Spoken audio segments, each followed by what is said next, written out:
One of the theory readings is from an American known as Noam Chomsky. Noam is very, very famous for always being critical of the American system, full stop.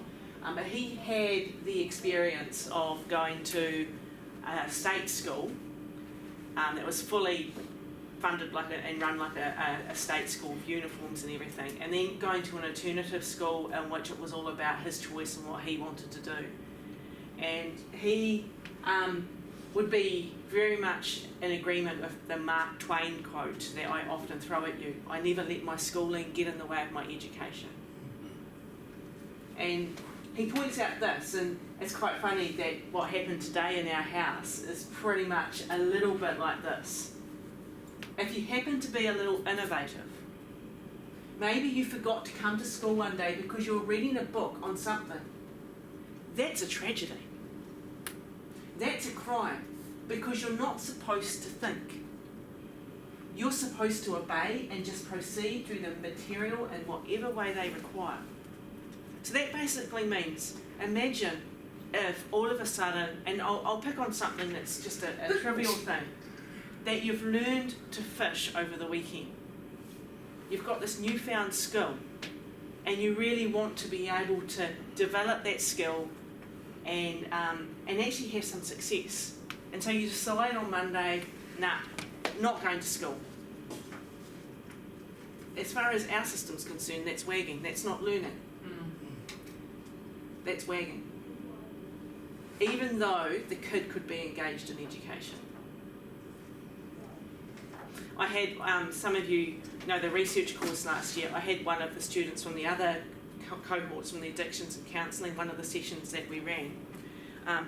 She disappeared after lunch, and she emailed me later on saying how guilty she felt, and she was really apologetic, and she'd emailed me and said, look, really, really sorry, Dr. Fee, I really dishonoured you, I did this and this and this, and I didn't tell you what happened, but I just suddenly got so empowered in the session beforehand in the morning that all I wanted to do was go and research in the afternoon.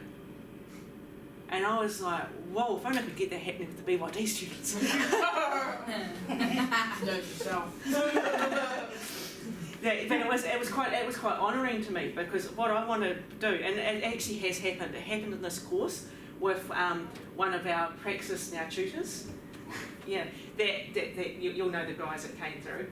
But he actually emailed me one day and he said, I'm really sorry, can I please have an extension? Can I please have an extension? I started reading the readings in the model that he had chosen, and they were so enlightening that he decided that he needed to read every single reading that was on Moodle, which is not a requirement in this course. You're only, once you go to your models, you're only required to really know the readings that you choose. But he had decided that he needed to read absolutely everything. And when he got to class, his eyes were bloodshot. But it was suddenly something had clicked, you know, and that's why I do hope and pray for this course, that things click for you.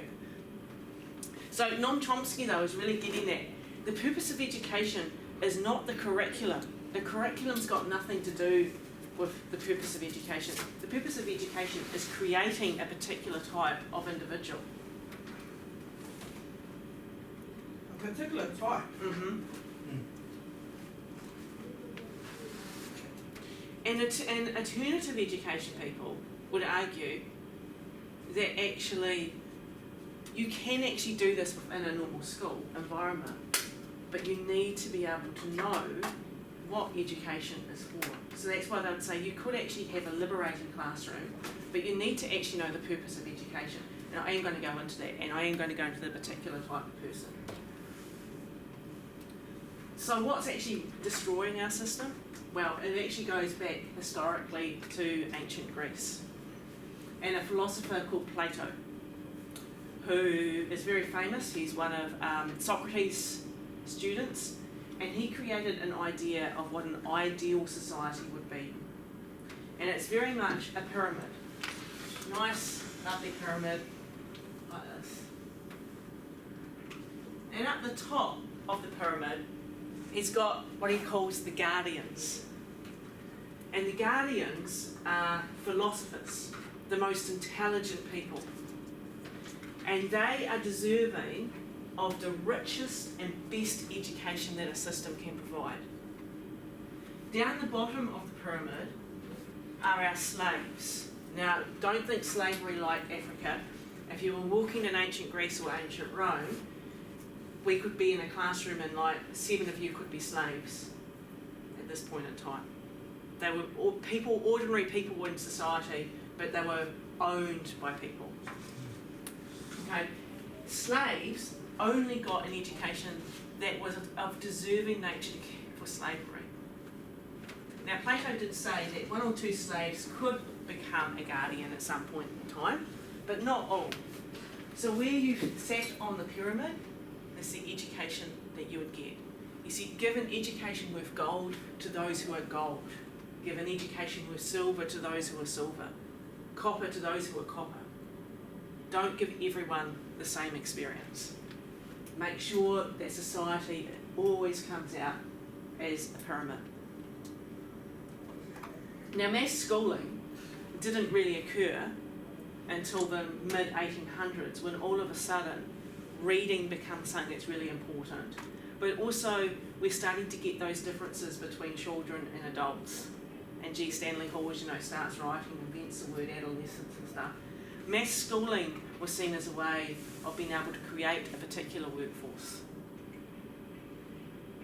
If everyone needs to read, we need to teach them to read. If we're going to colonise a country and we want them to become more European, we need to teach them the ways of the European. And what you'll notice is that the very first Education Act in New Zealand was the Native Schools Act in the 1860s. At that time, more Māori were literate than Pākehā. And Māori were hungry for that education, whether it be in English or Te Reo. And missionaries weren't all baddies, as history tells us. Well, history doesn't tell us they're all baddies, but sometimes it can be like seen as that they're all baddies. They weren't. And they actually, when the Native Schools Act said English could not be, Te Reo could not be spoken at school, some missionaries broke the rules on that as well. So we've got mass schooling first of our Māori peoples, but once we get that state of anomie in the 1880s, then in the 1880s, that's when the first New Zealand Education Act came out. I think it was actually 1877, just before that. And all kids under the age of 10 had to be educated, young men, not young women. Because the young men were the workforce and the young women needed to stay in the homes. And then as we move into the 1900s, then young girls are having to be taught as well. And every time something goes wrong in society, the leaving age, or every time something changes in society, the leaving age gradually goes up and up and up and up. And right now, we now have this, instead of lifting the leaving age, we'll have this idea of nets, this group of kids that we will put in different places. So, in my eyes, that's still lifting the leaving age up, but we're not actually saying that to kids, and we are actually acknowledging that schools might not be the perfect place for it. So there are 4 purposes for education that all come from the history. The first is, I can never say it properly, philanthropic, or that's how I think you mean to say it, philanthropic, and that is actually charity. And a lot of the very first schools that started in European society were actually Sunday schools, started by women to try and help the working class kids in England become a little bit more literate so that they weren't trapped in factory labour. So it was out of helping people. The missionaries, that was their driving purpose, was to help and prepare so that actually places like New Zealand and the Pacific would not have the experiences of Australia. Economic. We need a workforce, pure and simple. And that workforce needs to come to us prepared and ready with skills. Education does that. Education has also got an ideological purpose. And yesterday we talked about hegemony and the concept of buying into a myth. Ideology is one of those myths or stories. We teach through school what it means to be a New Zealander, or what it means to not be a New Zealander, to be feeling like you're Māori but you're other. Ideological in the sense of also this is the way that our country's run and it cannot change no matter what you do. It also has a social control purpose. Now what that means is creating self-disciplined young people. This is where your silent reading comes in. Quick, we better make sure the teacher can't see us. Or the discipline for not wearing school uniforms. If we have young kids going off the rails, we have to throw them into schools or fix up the problem in the school system. Like we've got at the moment all that talk around rape culture, and young guys need to be educated. I agree, but why should it be thrown on schools? That's our first point. So social control, we want to control what's happening, we'll put it to schools to do it. You can probably start to see, well, none of that is actually learning. Learning doesn't fit within the purposes of education. So old educationists are going, these are actually the purposes of education. We need to recognise it. And our education system, in the Western context, is very much set up like a production line, where our children go on a conveyor belt, they go through a series of years, classrooms, they make a series of choices, and that will determine where they fall off the production line at the end. We would say as educational sociologists, this is a very old and antiquated idea, because this idea assumes that the production line's going in one direction, and in reality life's not like that anymore. So this is the production line historically of education in New Zealand. This is what it would have looked like before, I think I forgot this one right. I'll try to check the next one. Yeah, before the 1950s. So kids in New Zealand would take two paths. One would be primary school, or one would be a Māori school. Okay?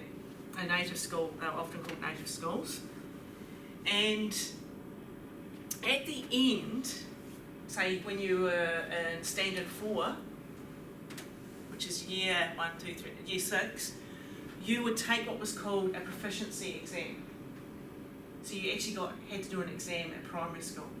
That exam would determine how good you were and whether you would be successful going on to do future learning. If it appeared through that proficiency exam that you could perhaps succeed in a university later on, you would be sent to a college. If that exam deemed you unable to do things of anything with your brain, you would go to a technical high school. Girls would learn how to be mothers and boys would learn a trade. And you might recall those maps that we did. It wasn't as simple as that test because it was also where you lived as well. That test would determine the type of education you'd get at primary school, which would determine how you'd fall out on that test. If you got to college, again, a set of exams, go to university, get a middle class job. This path leads you to working class jobs. Down the bottom here, we've got a very similar path, but what you have to know for this area here is that was restricted. You're looking at less than coming through that barrier there to university, less than 10 Māori a year making it through to university. A very broken system.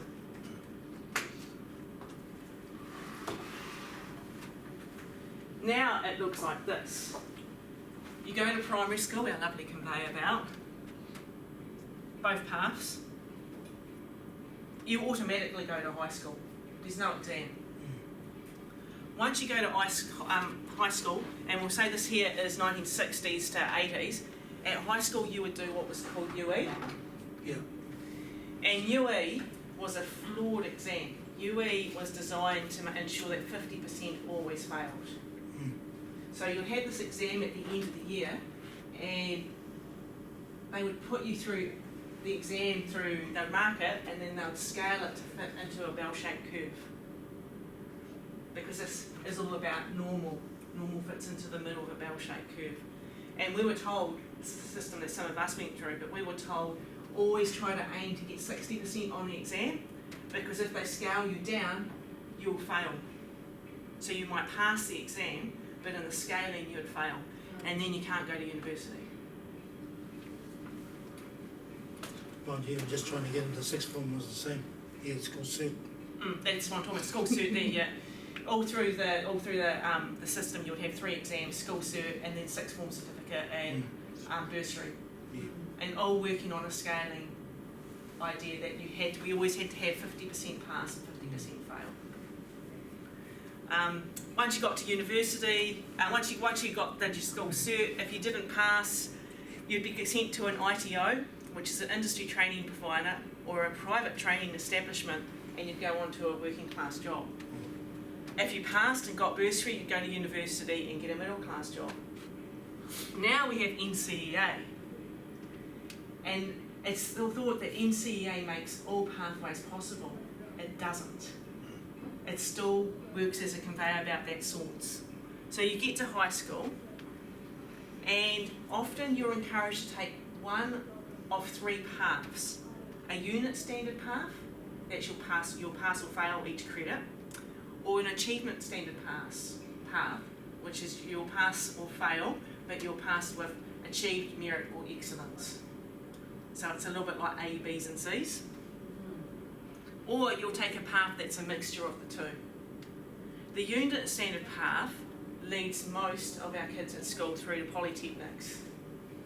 The achievement standard path is the doorway into universities.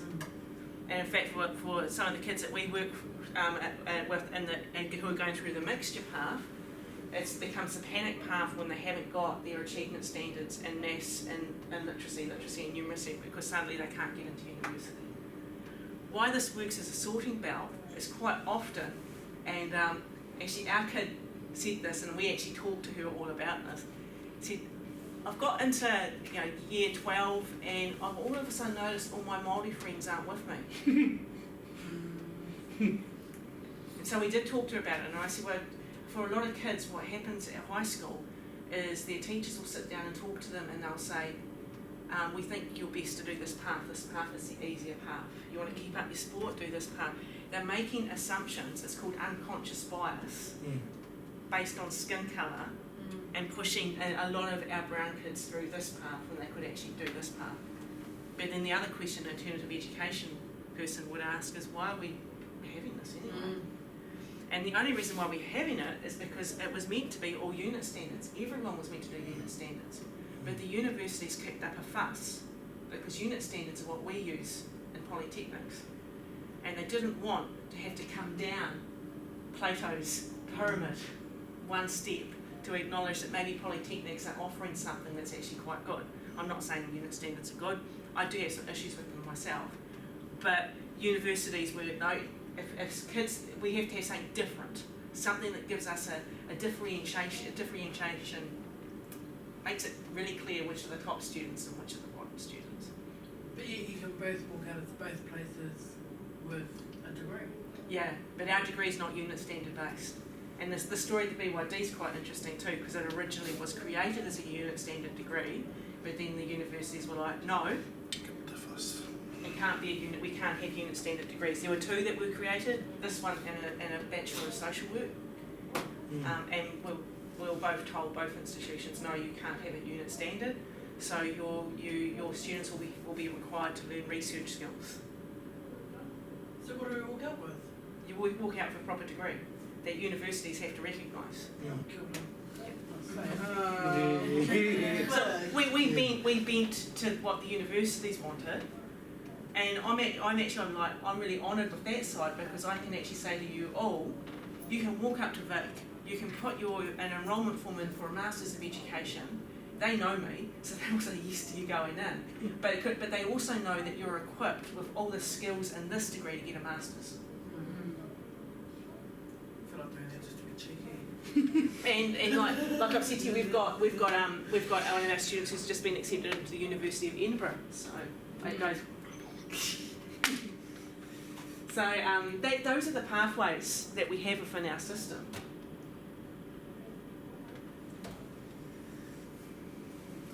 And they're problematic in a really big sense, because kids, not all kids, go along that pathway as simply as that. And given that the school is set up within an ideological function, purpose, an economic purpose, let's create workers, let's create brainwashed workers. If the kids are naughty, we need to do things to try to fix up their naughty behaviour, to make them self-disciplined. You can imagine what it's like for the kids who come into the school and it's just not for them. It becomes a journey of hell often from day one. If it's not a journey of hell from day one, as soon as they get into intermediate, it can become a journey of hell, because all of a sudden they don't have a one-on-one relationship with a teacher. But when it gets to high school, it's hell on steroids. So one of the first big educational thinkers that started to go, let's question the system, was a guy called Ivan Illich. And we're going to watch a video in which they are quoting from his book, and it is quite complex and it does use quite big terms, but rest in it, because you'll probably get the sense of what he's trying to argue.